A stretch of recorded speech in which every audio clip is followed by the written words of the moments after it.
Hello, and thank you for joining us for this special Meta Compliance webcast. My name's David McClelland, and joining us today to ask why does cybersecurity have to be so darn serious is author of Cybersecurity for Dummies and Meta Compliance CEO Robbie O'Brien. Hello, Robbie. Hi, David. Good to be here.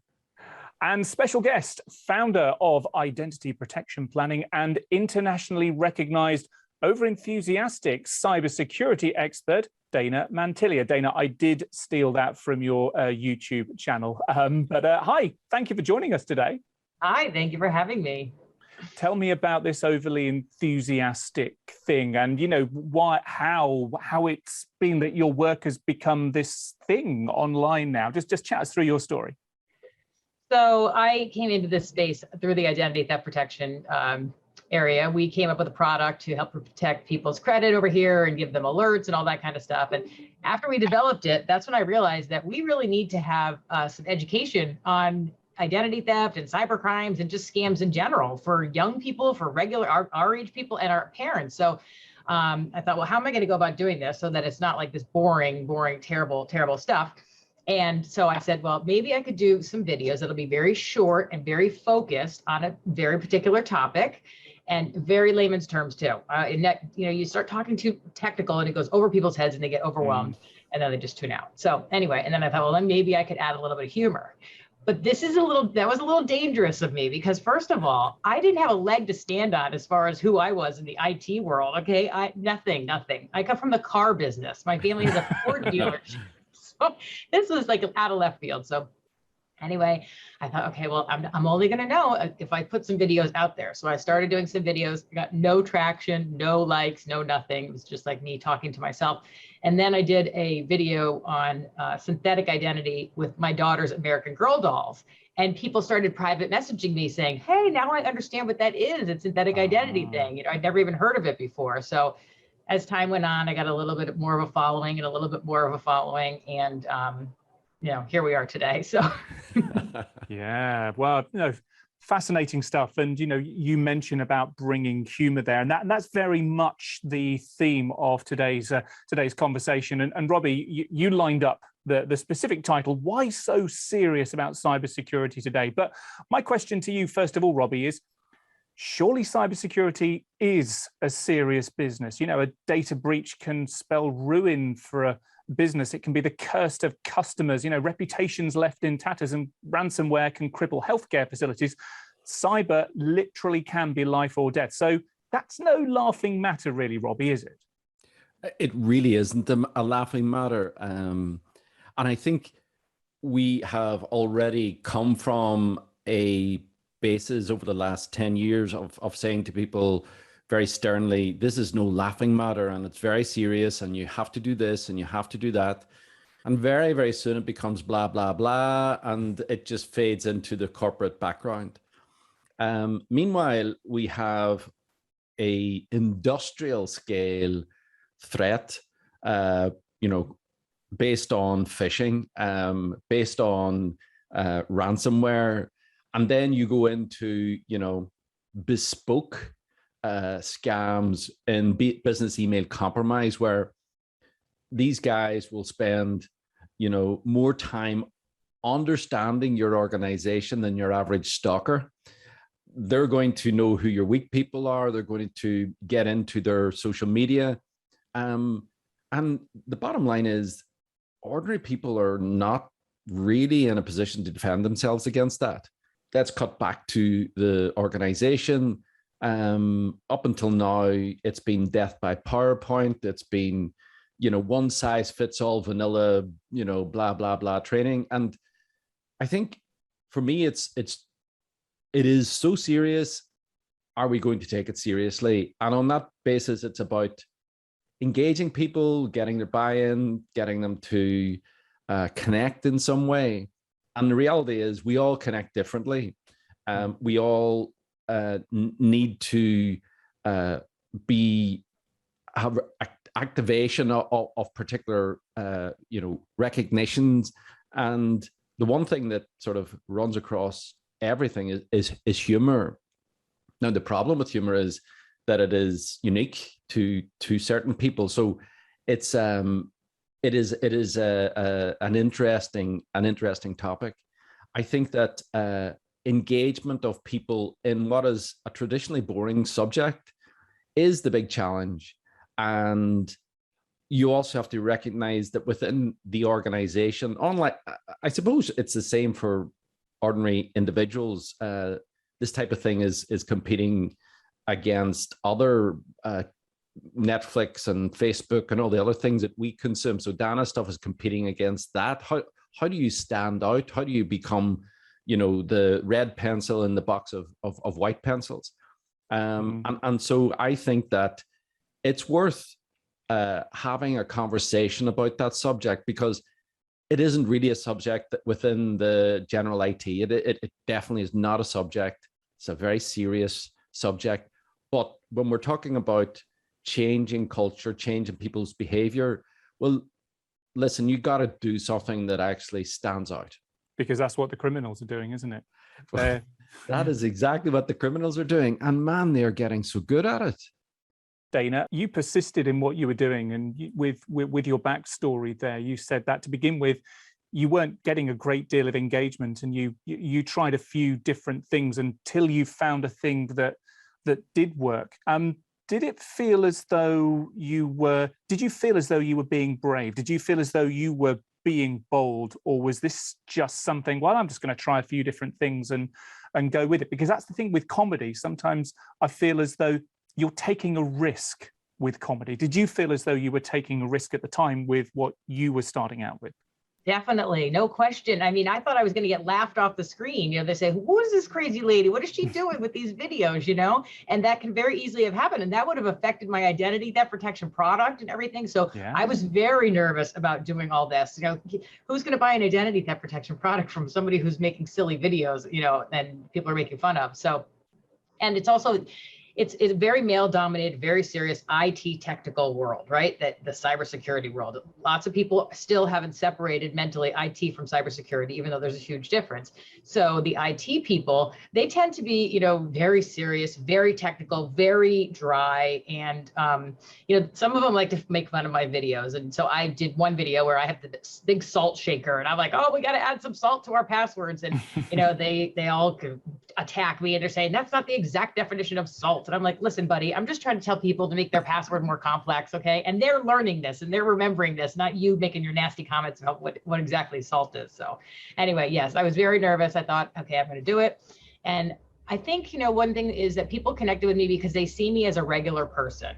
I'm a business person. I'm a mom. I'm just a regular person, just like them. And the non-technical people in the environments in our organizations are the ones that are causing most of the problems. Yeah. And we don't really want to focus on them. We want to focus on, well, we're just going to put some other software product in, or some other firewall or something like that. Meanwhile, Sally's answering the phone, giving her credentials over the phone to somebody who she thinks is from HR, and it's not. It's things like that. It's a lot easier to trick an employee than it is to hack into a computer system. So anyway, I'm getting off track, but yes, I did think it was going to be a little bit of a risk for me to do these videos. And I want to pick up on that risk bit, Robbie, because we're talking about this need to create memorable, engaging content in order to kind of meet the cyber criminals where they're at. And I guess the argument is that in the same way that food is very, very much the way to engaging my heart, comedy is a way to engage many people's brains. And that all sounds perfectly reasonable, perfectly actionable. But the thing is that comedy can be very difficult to get right. Dana, you said that it did feel as though you were putting yourself out there. There was quite a lot at stake in terms of your business there. And Robbie, comedy can be very difficult to get right on a number of fronts, particularly with very conservative corporates. Totally. And there's also generational issues as well, where certain audiences within an organization are much more sensitive than others, right? So we began looking at ways to provide an easier method for people to consume this stuff. And clearly we hit upon comedy. And there's here in Europe, there's a book called Lady Bird Books for Grown-Ups. which is they used to be books for kids back in the 70s.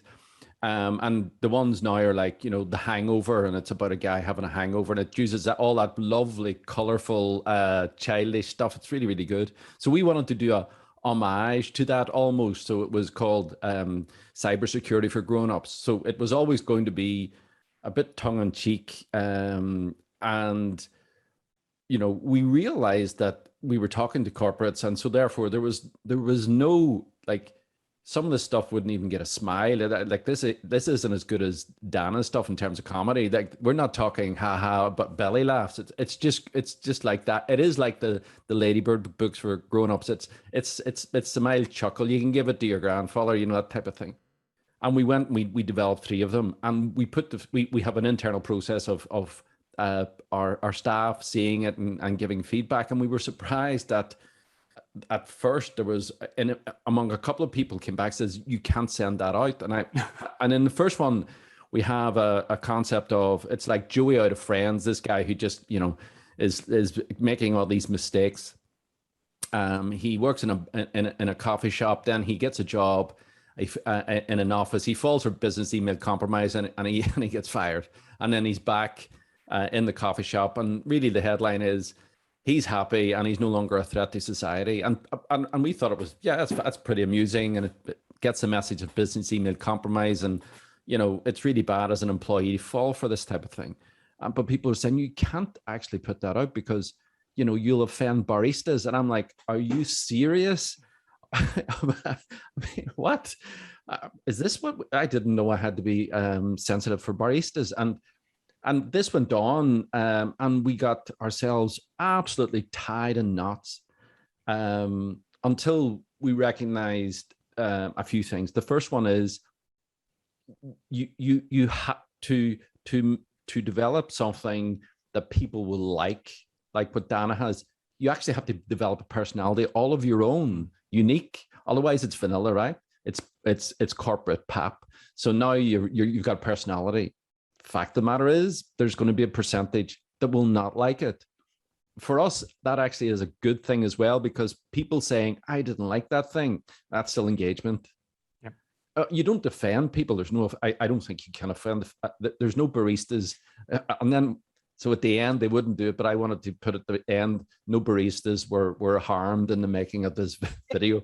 But I think then what happened is we realized, wait a minute, the issue is really not that. The issue is, does the chance of somebody complaining, you know, does a CISO, does a CIO have to have the same, you know, worries as, you know, the guy who's in PR, who's out talking to the press internally? That is, I mean, you put out the e-learning, it's really engaging. You get a lot of people, the vast majority of people like it, but you're going to actually have a lot of people that are not happy with it. But we're talking really small digits. In my situation, it was like 1%, but they were a very vocal 1%, right? So what we actually started talking to analysts about this, and they were like, "Oh no, you can't do it. You can't do it." And I actually thought the analysts were wrong, and so I decided to. I'm in the process of proving myself right. I would love to say proving them wrong, but it isn't. So we did an early stage piece of research, and the question is, you know, to the people, do you know how bad cybersecurity is? And honestly, everybody does. This is not unknown. This is front and center. The second thing is, you know that you have to take cybersecurity training. Yeah. If you had the choice of something that was humorous and not, what would you do? Everybody, I'd rather have something that was humorous. If you thought that, you know, somebody, a small minority, were not going to like it, but that overall the general population will become more vigilant, is it worth it? Unanimously, again, everybody said, yeah, absolutely. Because guess what? That's bloody common sense, right? And none of the cyber criminals are taking into account sensitivities or political correctness, and they're just driving a coach and horses through all the controls. So I actually think what we're trying to do is provide, now it's going to be part of a bigger research project with 1,500 people to really provide the CISOs with the evidence to say, actually, yeah, I know you're not happy with it, but here, read this. Here's research to show that if you don't have personality, if you don't bring humor into it, if you don't have something, if you don't tell a story, for example, then you can forget about people actually remembering the message that you're trying to get across, and you can absolutely ignore any opportunity to change the culture, because you just won't. Yeah, I've seen over the years so many corporate communications, corporate films where they've tried to stuff some comedy in there to try and create that engagement, the prodding, the nudging, the kind of mental soup that hopefully people will take something away from, whether it's key sales messages or awareness stuff. And I've seen it go very right, and I've also seen it go very wrong as well, because that insight that comedy can be a good way of engaging is all well and good, but actually then being able to deliver with something that overcomes those hurdles of, is it actually funny? Because comedy is quite difficult. And does it offend anyone? And if it does, then actually, is that okay? Or are you being a bit too offensive? There's lots of little hurdles that we need to get over there. But some of the things you mentioned, personality are really important. And Dana, I want to come to you to that, because, personality, light-hearted comms, that's what you've been doing very, very successfully. So I'm just wondering what we can learn, or what you think you've learned on your journey so far. If there's a formula, or if there is some guardrails within which you operate that helps you to create that engaging content that makes you feel at ease being yourself, or being a really good version of yourself in the films and in the content that you create. I think we have to all look at what we have been doing up till this point has not been working. We're throwing more and more money at cybersecurity training, and the problem is just getting more and more and more and more. So it's not working. So this whole idea of exactly what you said, the bad guys, they're not worried about offending anybody, or, oh, I shouldn't do this because this is not right, politically correct. They're like, fire away. They're creating the exact emails they know someone's going to click on. They don't care about any of that, but we get hung up on that stuff. But so what I wanted to do with mine was to create a character that could, like, I started out with getting a lot of these costumes. I mean, the stuff that was getting delivered to my house, my kids were like, what are you doing? You have gone off your rocker. So anyway, and that helped create different little characters that I could do and tell little stories, because you're absolutely right.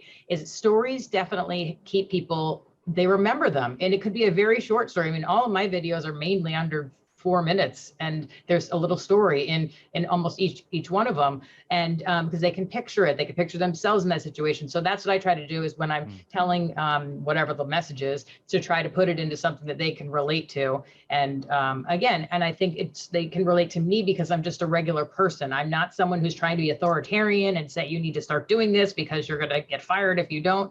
I'm just talking about, this is the new reality of what we need to do. And we mentioned before that this is a cultural thing. This isn't a check the box as far as, okay, I did the training, I suffered through it for an hour, and now I don't have to do it till next year.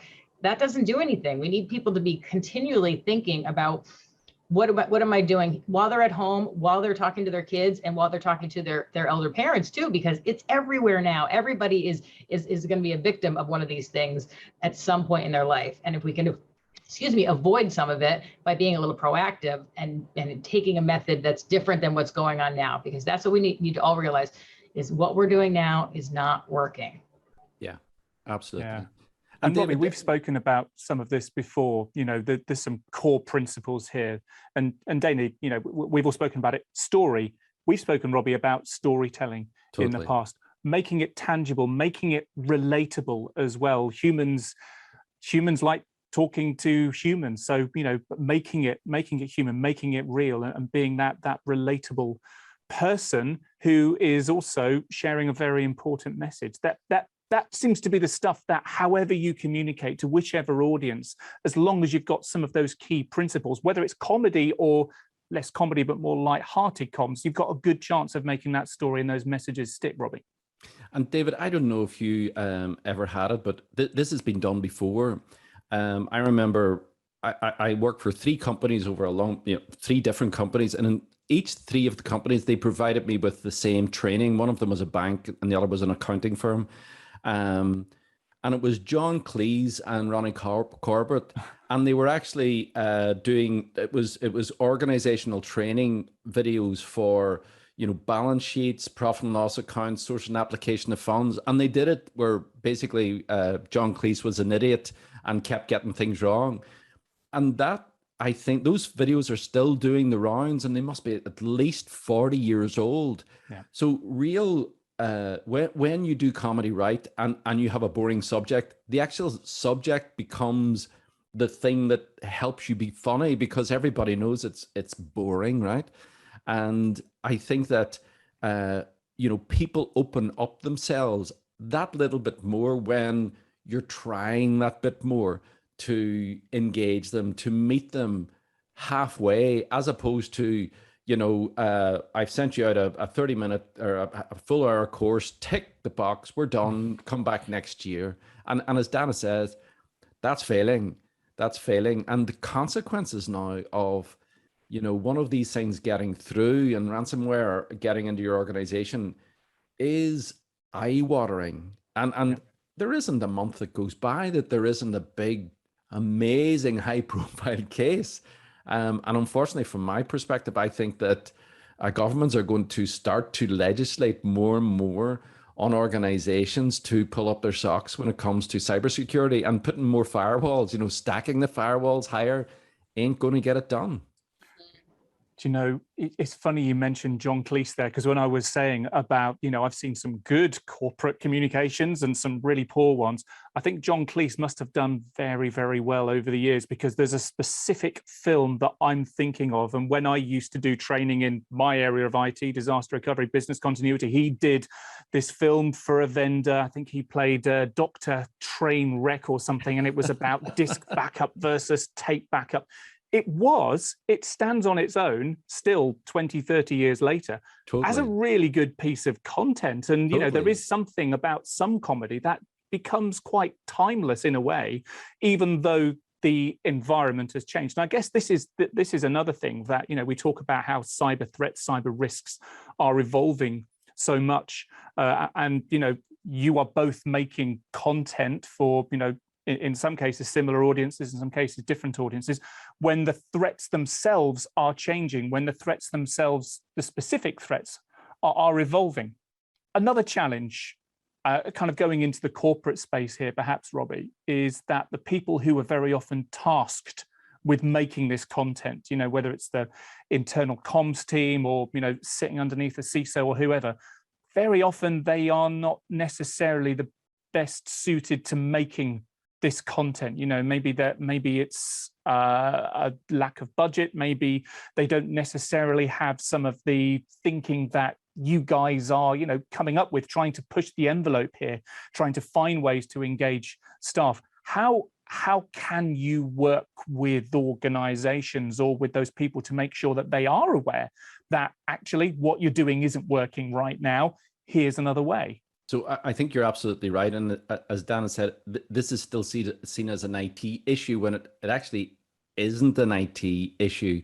I mean, what you're doing is all your IT controls have failed when the user is faced with a big red button and don't hit the red button, and bang, hit the red button, and then we're in trouble. That actually is probably a very good script there for you, Dana, to go something to do with a big red button.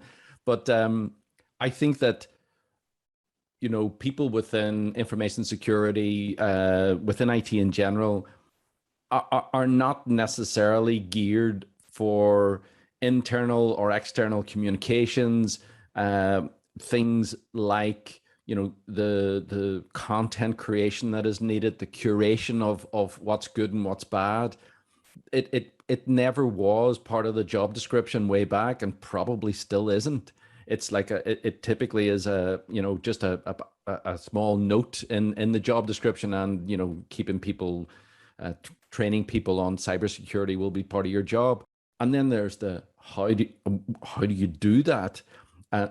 Another point is, how do you do it well? Because that's really the issue, is how do you do it well? Interestingly, the majority of e-learning, for example, which is the primary method by which people are trained on e-learning, is sent out by email. Okay. the number of people that actually click on average and open the email and do the e-learning is about 16 to 20%. That's it. So that means that 80% of people are not taking the e-learning. However, I'm sure there are people listening to this will say, oh no, we get it in the high 50s or in the 60s and the 70s or 80s, and they probably do. But what they do is a internal machine of cajoling, threatening, beatings. No, there's not beatings, but bonuses, management. There's just this infrastructure that grows up behind to try and urge people to take this boring e-learning. There's the concept of somebody opting willingly to take the e-learning is non-existent because nobody wants to. So I think you'll also find that the marketing department and the internal comms department are a million miles away from this, because guess what? It's IT and it's too hard. And what are we doing there? Surely it's an IT problem. And I think that's at the nub of it. And really, they have a big part to play. The internal comms people have a big part to play, but they really need to understand. And I think that's the takeaway in terms of what you could do, is show the internal comms people the damage that can happen, how easily these things can go, and make career limiting situations even worse. And once they understand it, I think they'll buy in and help with the corporate communications, help with the engagement, the storytelling, because you're absolutely right. That isn't a natural skill set that you find within our industry.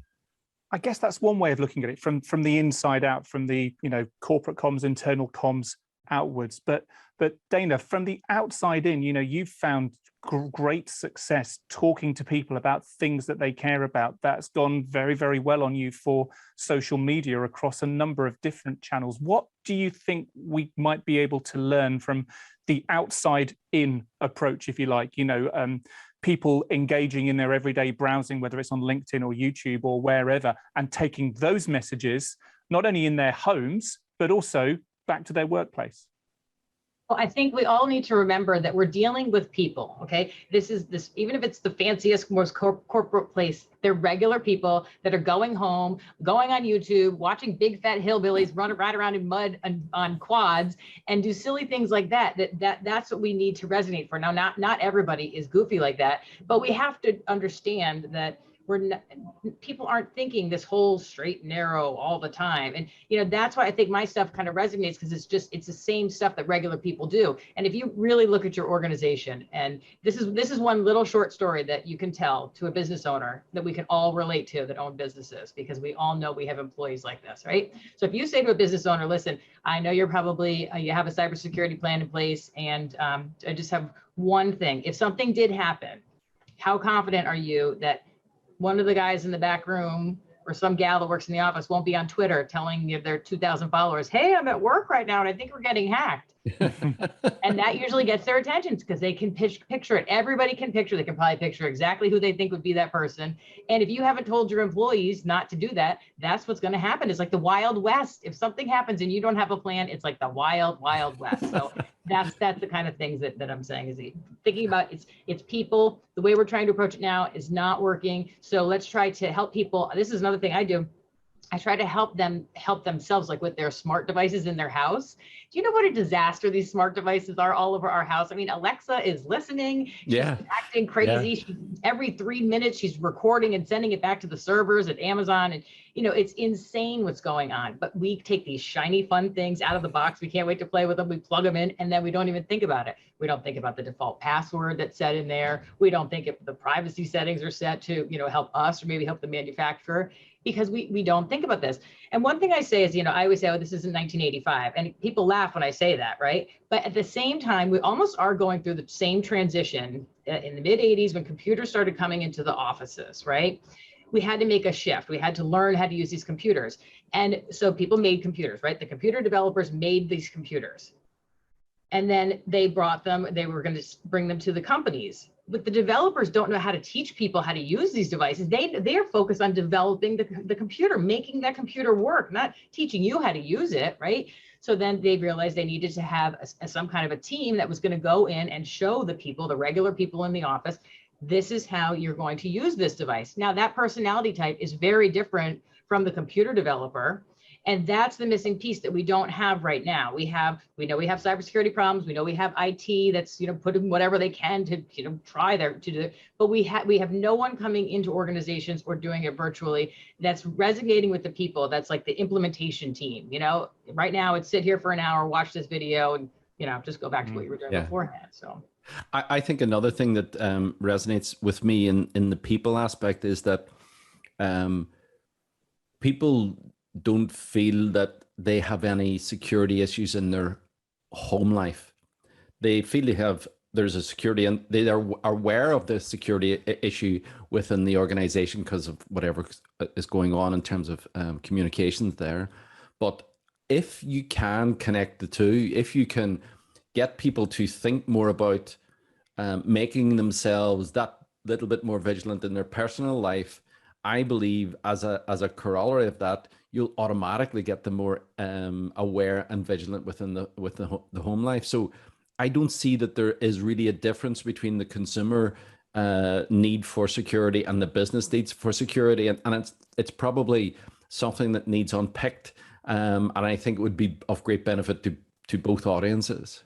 With people working at home right now, and so their work computers are at home, their kids are coming over, everyone's connected to the same network, they're buying all these smart things and plugging it in. You're putting a lot of risks out there when you're not, if somebody can get in through one of these other devices and get to your computer, that's something that I think if somebody thinks about, that would be really bad, if that actually happened.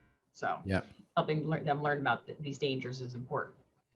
We're almost out of time, so let's try and sum up what we've been talking about. What would you say, Robbie? I'll come to you first of all. The key things to consider when creating a cyber awareness campaign to ensure that, while it may not be Monty Python's Flying Circus with John Cleese or whoever in it, it's still going to be engaging in a way that it's going to make the most meaningful impression with its audience.